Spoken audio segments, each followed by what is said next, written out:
Welcome to Iraq in 7 Minutes, your home for quick hit analysis from Enabling Peace in Iraq Center. Every Friday, we look at some of the most important developing stories and trends in Iraq. I'm Eric Gustafson, EPIC's Executive Director, and joining me from across 7 time zones is Omar Al-Nadawi, editor of our weekly Iraq report, also known as Isham. Hello, Omar. Greetings, Eric. So it always seems like we're recording from different locations. So hopefully this is going to work. So among some of the important developments captured in your latest report, on July 22nd, Iraqi agriculture officials announced the country would resume rice cultivation after a 2-year ban using a less water-intensive hybrid variety with an expected rice harvest of 150,000 tons in November. On July 22nd, seeking regional cooperation on the rising problem of narcotics, Baghdad hosted the second meeting of its international conference for combating narcotics with the participation of delegations from Saudi Arabia, Kuwait, Iran, Egypt, Lebanon, Syria, Jordan, and the UN Office on Drugs and Crime. On July 23rd, Iraq's Defense Minister Thabit al-Abbasi was in Washington, D.C. to discuss a drawdown of U.S.-led coalition forces in Iraq by September 2025, with the possibility of retaining a residual presence of U.S. military personnel in an advisory capacity. And on July 23rd, Iraq's parliament postponed a proposed amendment to Iraq's Civil Status Law number 188 of 1959, allowing clerics to rule on marriage, divorce, and inheritance, facing strong opposition from secular parties and rights groups over sectarian and underage marriage concerns. So shifting gears now to on July 25th, Iraq's Ministry for Migration and the Displaced announced that plans to close IDP camps in the Kurdistan region by the end of July is on hold. A joint committee will review the decision starting August 1st. So Omar, can you tell us a little bit more about this? I mean, how many IDPs remain in the Kurdistan region? And is it possible to close these camps? Is it possible for these IDPs to voluntarily return to their places of origin?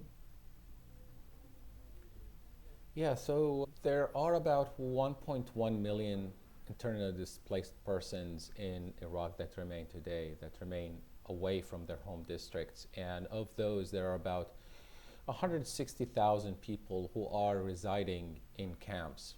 The Iraqi government has pushed a rather aggressive policy to close down all IDP camps across the country, and they have indeed closed all remaining camps that are in central and southern Iraq. And in recent weeks, they actually also closed all camps that were in the Sulaymaniyah province. And now the turn has come for the remaining IDP camps in the areas that are under the jurisdiction of the Kurdistan Democratic Party, part of the KRG in Duhok and Erbil. And there's about 21 or 22 remaining camps in those areas.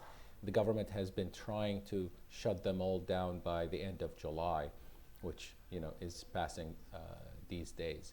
But the plan has raised a lot of objections and concerns from rights groups, from aid organizations, from displaced persons themselves, and as well as from the KRG. The argument is that, really the main argument is that the conditions for return are not favorable.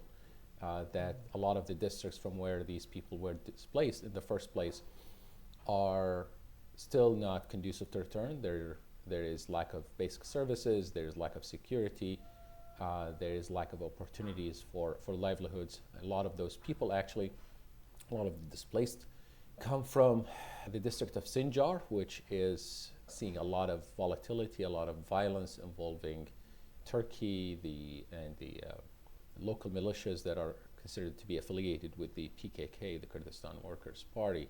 There are also, recriminations and exchanged accusations of politicization of the IDP issue the IDP problem and of return, that both sides have ulterior motives to trying, whether it's to accelerate the return and shut down this close down this file, or to prolong it. And it's really not clear which of those political accusations have merit. But regardless of these accusations, the issue remains that these are thousands of people who are currently in limbo. They are living under difficult circumstances in IDP camps, and their return, if it's not fully properly prepared for, would place them in jeopardy. And Iraq in the past has seen a lot of problems with secondary displacement, where people go to IDP camps and then they go back, whether voluntarily or under a little bit of pressure, and then they are forced to be displaced again because things are not quite ready for their return in their home district. So we'll see what happens in August when this new committee that was formed to reconsider the situation. We'll see what comes out from there. So thank you so much, Omar, for that. Definitely something to continue to monitor on the humanitarian side of things. So this has been Iraq in 7 minutes. Thanks for joining us. You can check out our Iraq reports, so known as ISHM, at enablingpeace.org/ISHM, ISHM. Thanks again for joining us, and we'll see you next week. Thanks, Omar. Thanks, Eric.